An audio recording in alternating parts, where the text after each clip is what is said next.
Joseph Gilles Henri Villeneuve, known as Gilles Villeneuve, was a Canadian racing driver. Villeneuve spent 6 years in Grand Prix racing with Ferrari, winning 6 races and widespread acclaim for his performances. An enthusiast of cars and fast driving from an early age, Villeneuve started his professional career in snowmobile racing in his native province of Quebec.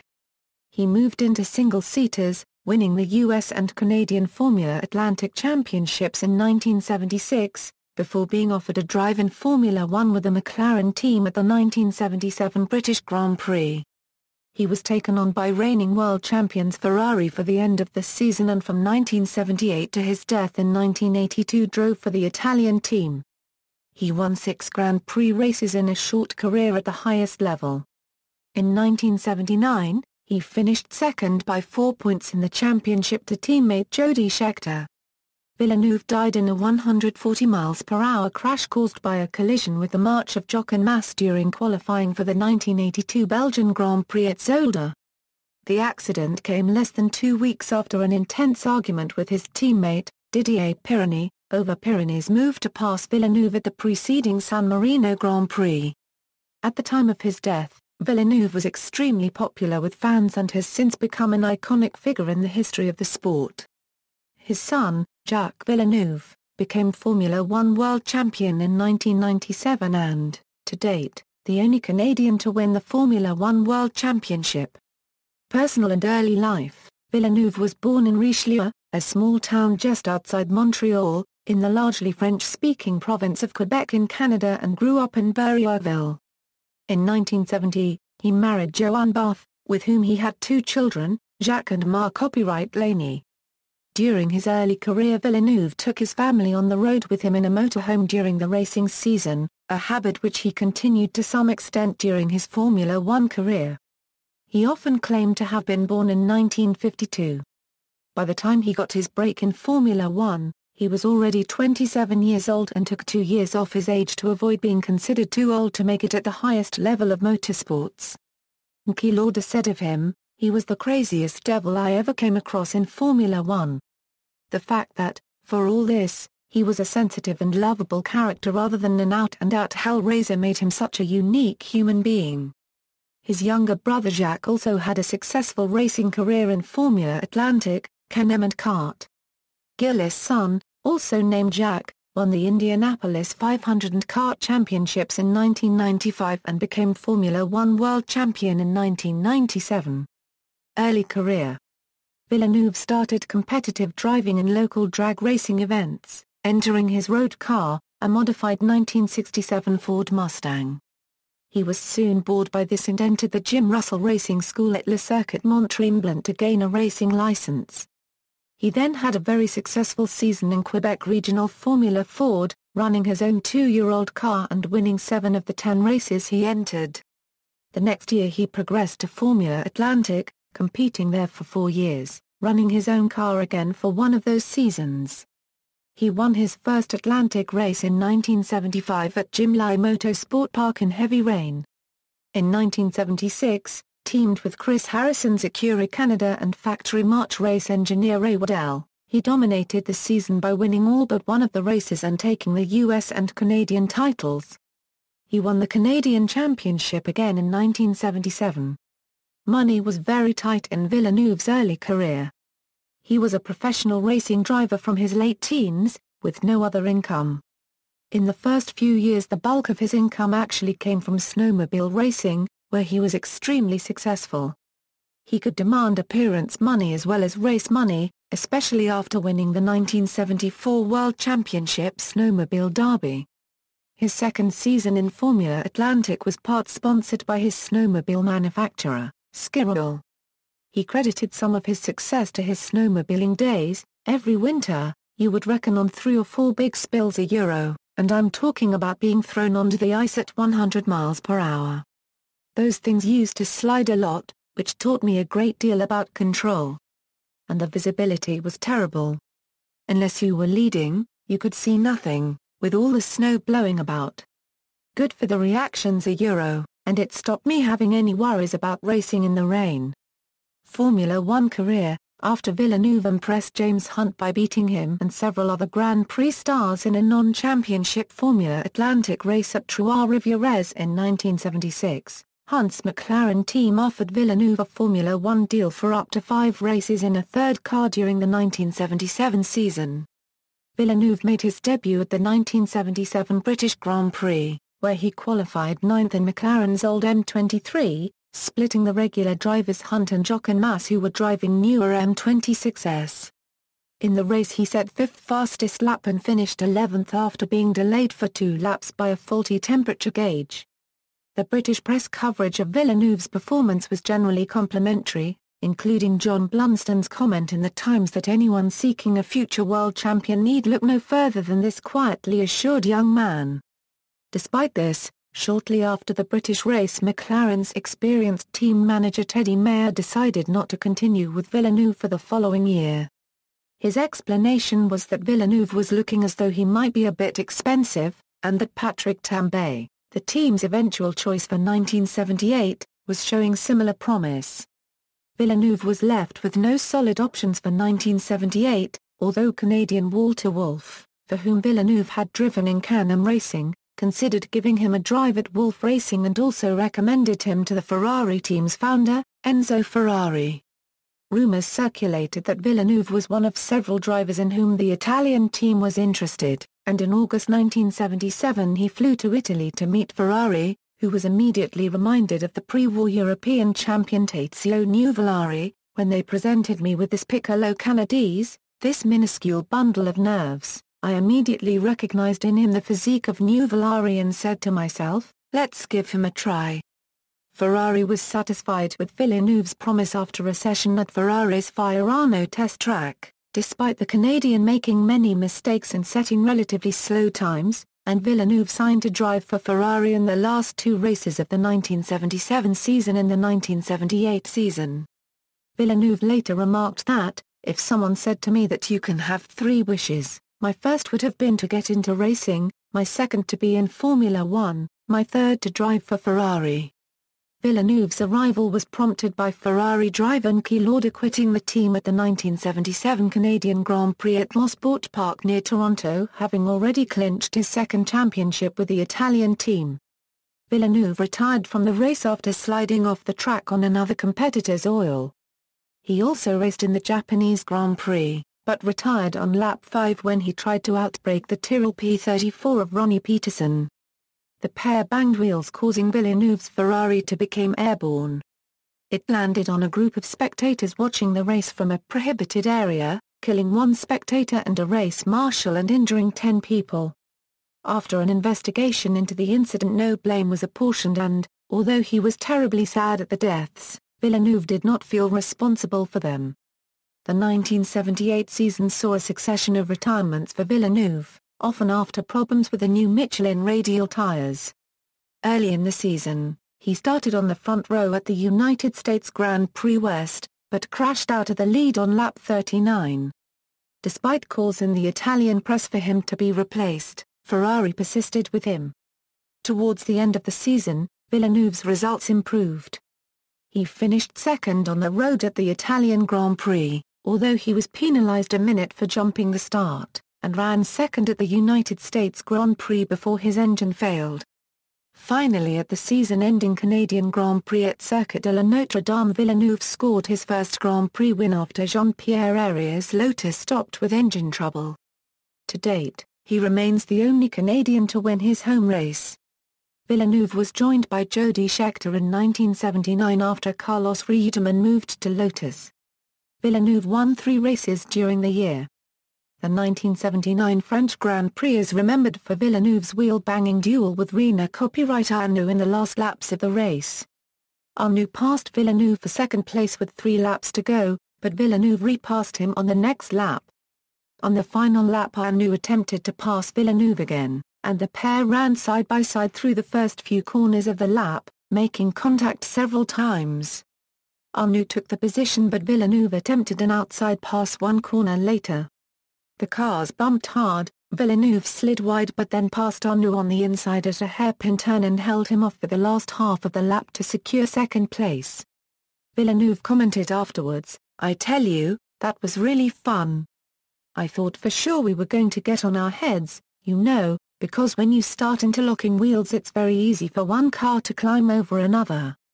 At the Dutch Grand Prix a slow puncture collapsed Villeneuve's left rear tyre and put him off the track.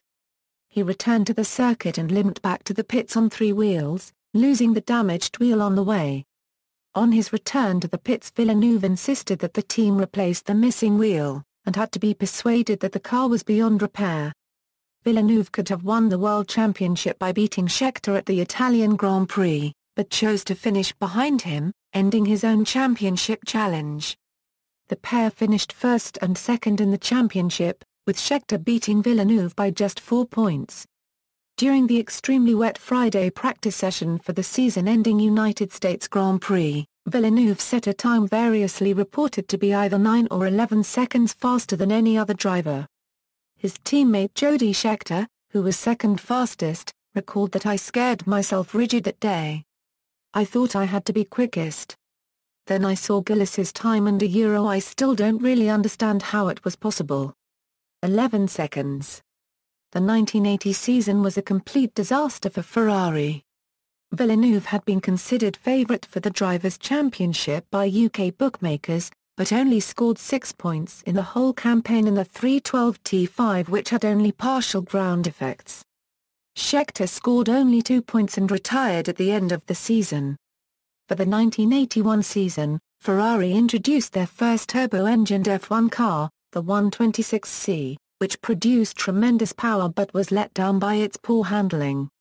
Villeneuve was partnered with Didier Pironi, who noted that Villeneuve had a little family at Ferrari, but he made me welcome and made me feel at home overnight. He treated me as an equal in every way. Villeneuve won 2 races during the season. At the Spanish Grand Prix Villeneuve kept 5 quicker cars behind him for most of the race using the superior straight-line speed of his car. After an hour and 46 minutes of racing Villeneuve led second-placed Jacques Laffite by only 0.22 seconds. Fifth-placed Leo De Angelis was only just over a second further back. Harvey Postlethwaite, who was hired by Ferrari to design the follow-on and much more successful 126C2 that won the Constructors' Championship in 1982, later commented on the 126C, "That car had literally 1/4 of the downforce that, say Williams or Brabham had.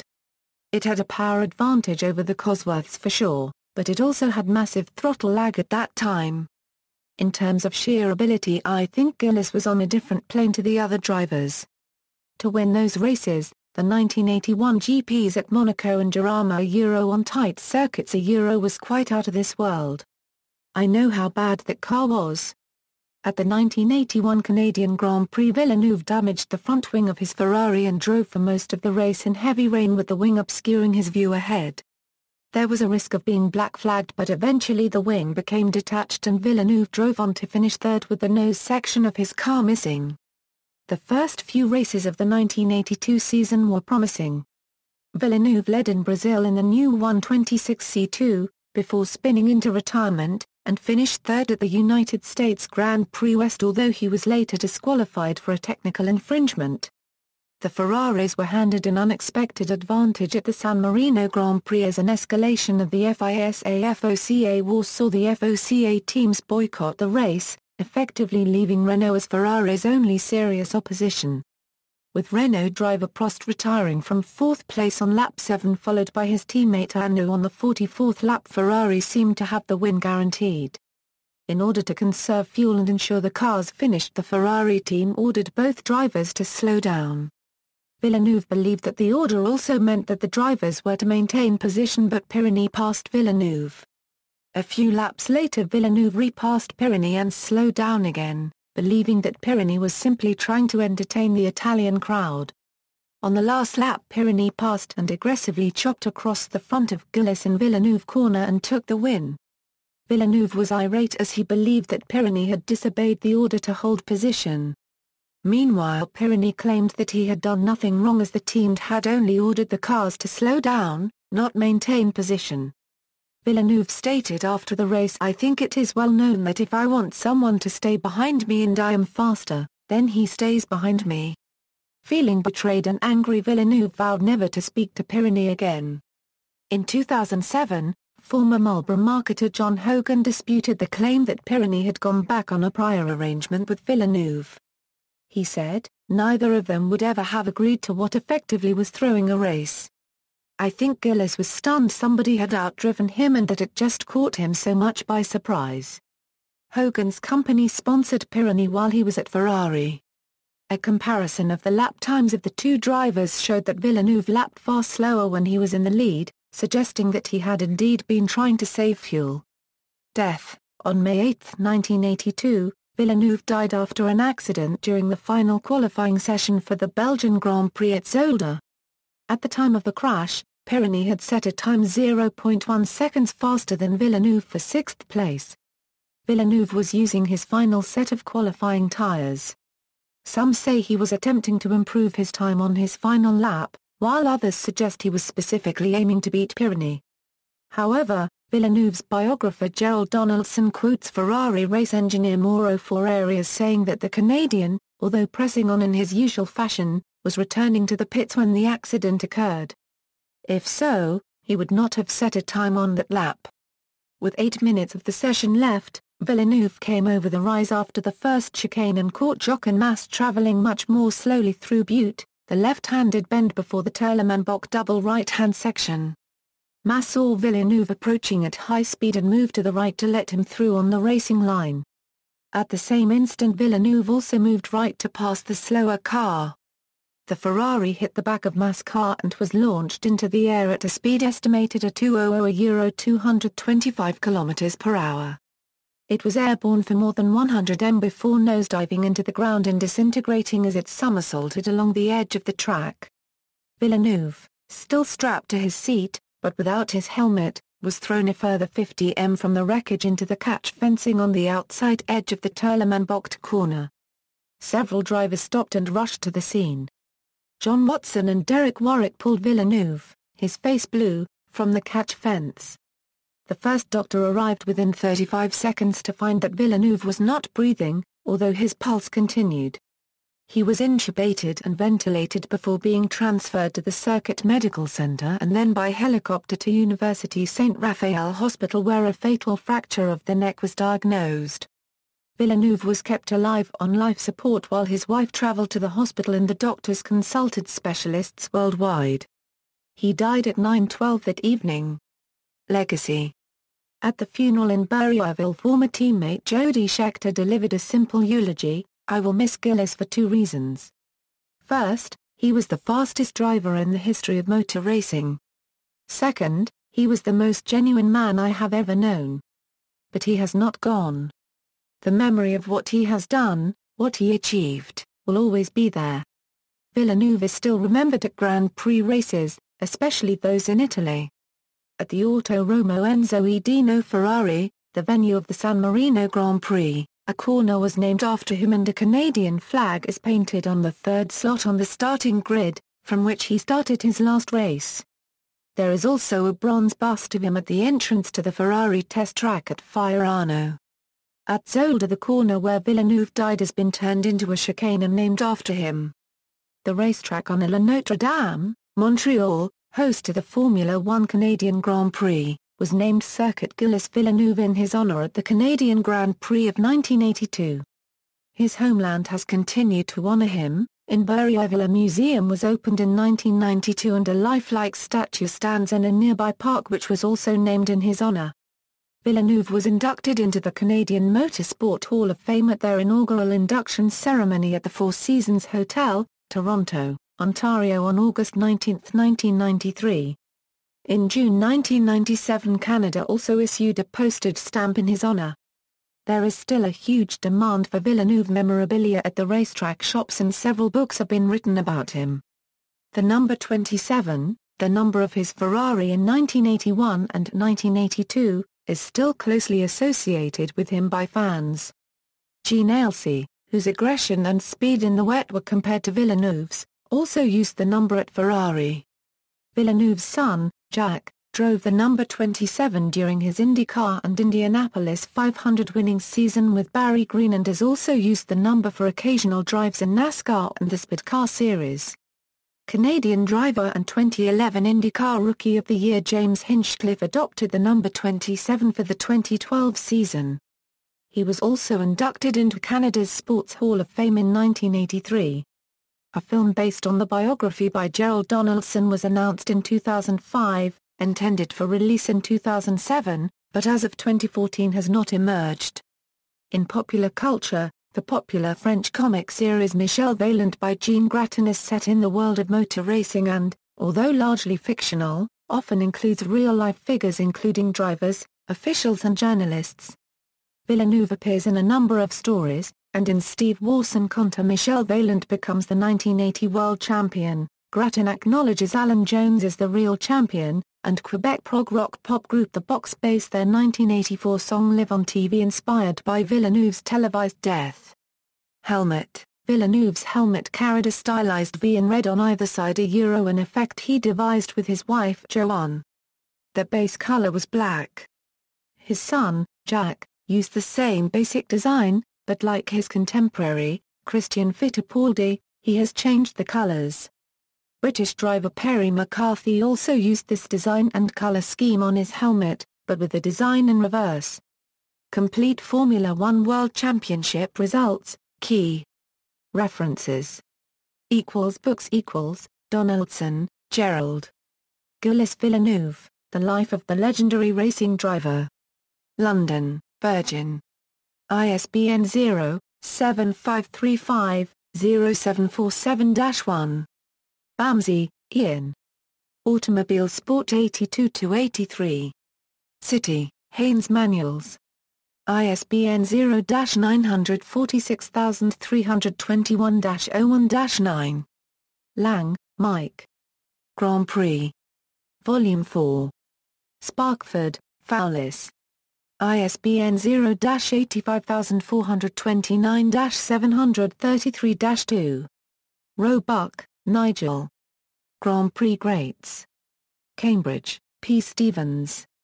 ISBN 0-85059-792-7. Roebuck, Nigel. Chasing the Title. City, Haynes Publications. ISBN 1-85960-604-0. Watkins, Sid. Life at the Limit, Triumph and Tragedy in Formula One. City, Pan Books. ISBN 0-330-35139-7. Villeneuve 1982, Alain de Laplantie Villeneuve, a racing legend 1995, Alain de Laplantie. Magazines Finley, Paul. Profile, Ferrari 312 T3. Motorsport pages 52-61. Finley, Paul. It's War. Absolutely War. Motorsport pages 52-61. Jenkinson, Dennis. Groot Prijs van België. Motorsport pages 708-712. Walker, Rob. US GP Report. Road and Track pages 104-107. All Formula One race and championship results are taken from official Formula One website. Archive, results for 1977-1982 seasons www.formula1.com retrieved February 6, 2009. All pre-Formula One race and championship results are taken from Donaldson pages 310-315. Further reading, De Laplantie, Alain. Lecowers, Pierre. Villeneuve. Macmillan. ISBN 0-7715-9851-3. Henry, Alan. Villeneuve. London, Kimberleys. ISBN 0-946132-22-4. Roebuck, Nigel. Gilles Villeneuve. Richmond, Heisleton. ISBN 0-905138-70-8. External links media related to Gilles Villeneuve at Wikimedia Commons, Ventis Eteraso, Salute Gilles, Canadian Motorsport Hall of Fame, http www.museagillesvilleneuve.com, CBC Digital Archives Gilles Villeneuve, Racing at the Speed of Light, http www.canada.com/ story_print.html $ID=8581870-OE17-43BE-8FF4-C992DFEFAA27 & sponsor ==